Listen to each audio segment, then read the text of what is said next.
Since Five Nights at Freddy's 4, the box has been one of FNAF's biggest mysteries, and many theorists have tried to unveil the secrets inside this box. Some have theorized that the box contains the body of David Afton, the protagonist of FNAF 4 who dies right before this cutscene from the game. Some have said that Charlotte Emily might be the one inside the box, since we see her sleeping inside the box at the graphic novel version of the fourth closet. So maybe her? Some have said that the map of FNAF 6 Pizzeria resembles the shape of the box, so maybe that? Scott has later on explained that he intended to reveal something inside the box during his development of the game, but that he never pursued the idea enough.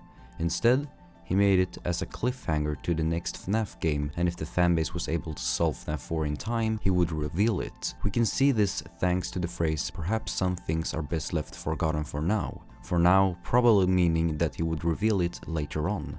Sadly, no one solved the game fully in time, and if someone did solve it, Scott had planned on revealing it in the next game called FNAF World. In the FNAF World source code, we can see many cut contents that didn't make it to the game, and one of them is the FNAF 4 box now opened, revealing nothing? During Scott's development of FNAF World, he intended to reveal it, but as he worked on the idea with the box, he never pursued his idea and the contents of the box were lost. At the end of the post, he says, quote, "Some things are best left forgotten forever." That phrase is almost the exact same phrase that we see labeled over the FNAF 4 box cutscene, except there is one difference. "For now" has been changed with "forever."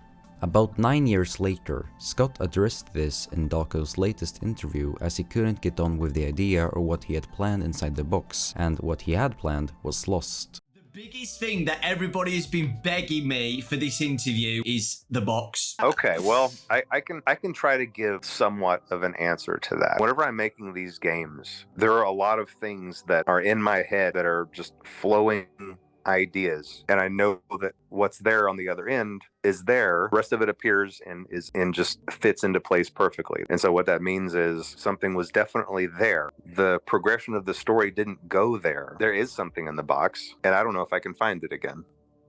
That also explains why the content of the box has been changed, in which he mentioned back at Daco's earlier interview at 2018.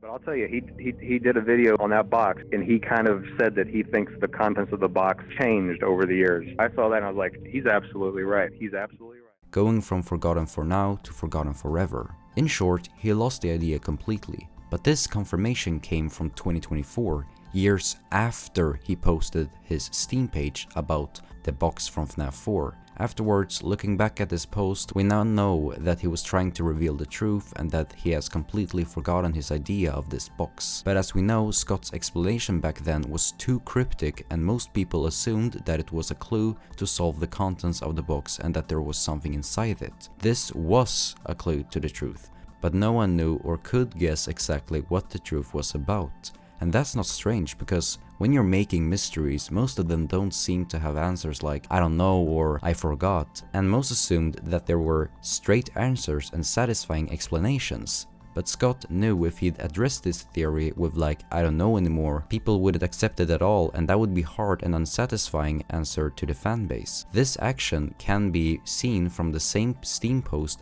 at that time. Will the community accept it that way? He knew all along that this answer wouldn't be a good answer to the fans, and so instead, he let the mystery linger on and on for years, in which he liked the most. To be elusive. I like to kind of tease the fan base. I like to, and I do like there to be an air of mystery about things. Sometimes I do let things go on for too long, and I understand that sometimes things become not fun anymore. You might think that this mystery is solved and that it was all about lost lore, right? Scott closed the book on us and finally explained the mystery. It is done and nothing seems to be unsolved out there.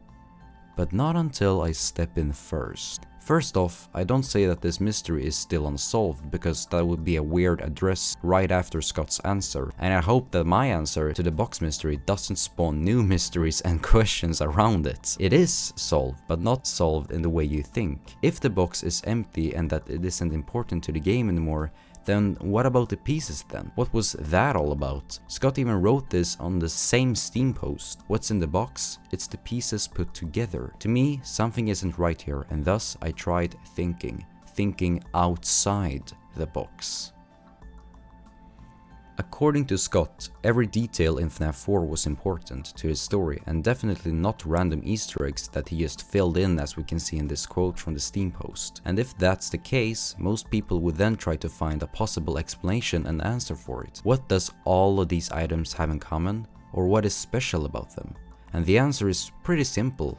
If we look on the surface, they all appear in the same game and the same story. I know, that is pretty easy to figure out, but at the Steam post, the mentioning of these pieces put together are linked with the FNAF 4 box, and it might just be the clear answer to everything about FNAF 4. To me, this all seems to be pointing to the box being a metaphor, a representation of everything we, or David, had gone through the whole gameplay of FNAF 4, and that the memories to it all are lost, forgotten forever. This answer might actually link up perfectly to the fate of David Afton. He is bitten on the forehead by Fredbear, and later on he dies of his wounds and passes away. Once he'd passed away, all of his memories are lost, unable to be opened by anyone else. Which itself isn't strange. You can't open up someone else's memories without them being told or explained to you. It's impossible to read someone else's mind, and that's why that these memories are lost. All pieces from what David has gone through are long gone, all locked up and never able to be opened again. It might also be an explanation to the fact that the story remains completely hidden. Heck, even the map of FNAF World, the game released after FNAF 4, looks like to be representing a brain, which must have been clue to this all. David's brain was ripped off or damaged after all, and that would make sense for him losing his own memories. However, I still believe that the content of the box changed. It was planned to reveal something else, but was eventually changed into something other, a metaphor that Scott was unsure of if it was ever going to be accepted by the fanbase. Hence why this post became too cryptic to solve. During Doku's stream, I mentioned how he forgot the idea of the box and that it is lost lore, but Scott's way of forgetting what's inside the box might actually just be a parallel to how David forgot his memories, a clue to a different answer that wasn't intended from the start. Yes, I believe Scott forgot his original plan, but that he still changed it and made it another answer instead, from which I believed I've solved for good.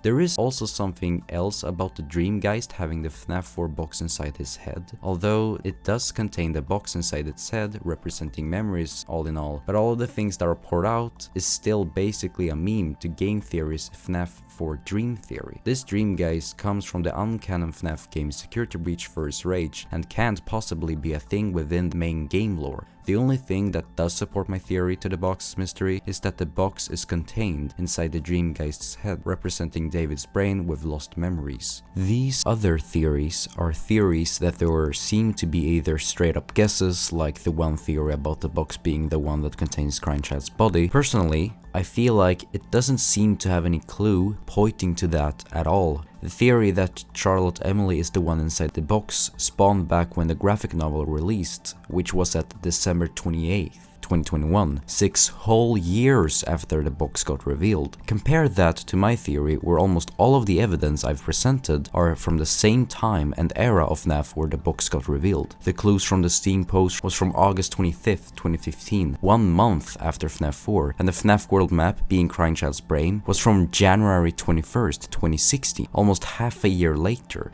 Sure, then I mentioned Scott's explanation and potential clue that gives his story a parallel to what I believe is the story of how David lost his memories inside the box. And this interview came and got released on August 2024, 9 years later. But honestly, Scott's way of explaining how he made the box and what he had planned for it comes from the exact same time when the box got released. The answer was at the start of all along, hence why I believe that theories like Charlotte inside a chest can't be the real case here. Whenever you are looking at different theories to one same mystery, look at the timeline of them and see if they perfectly link to each other or not. Anyways, that's it for me. Thanks for listening.